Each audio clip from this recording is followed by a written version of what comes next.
Installing Ansible on macOS is simple. I guess it's simple if you know what you're doing. It can actually be tricky, especially if you don't have the right version of Python installed, or pip for that matter. Let me show you how I installed it, and hopefully it makes it easier for you to get started. Side note though, for this installation method, you should have, or at least should have, Python 3 installed because Python 2 is now deprecated. If you don't have Python 3 set as your default or installed at all, follow the video that I made on how to install Python 3 using Homebrew and how I made it the default on macOS. Then you can actually come back to this video.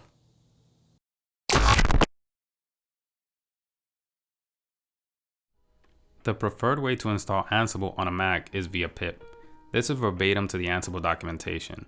However, I prefer to use Homebrew just because it solves a lot of the dependency issues that you may run into trying to use pip or Python directly.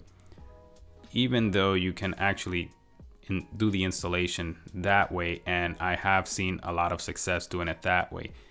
Homebrew just seems to be a lot cleaner. It always has the latest and greatest as well. And I don't really see a huge difference between the two, other than sometimes Brew may have a different version that pip may have within the repositories at that time. So it really depends. It's more of a preference.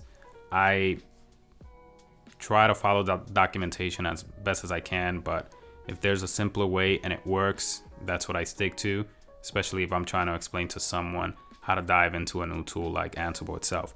So let's go ahead and do that. Brew, install, Ansible.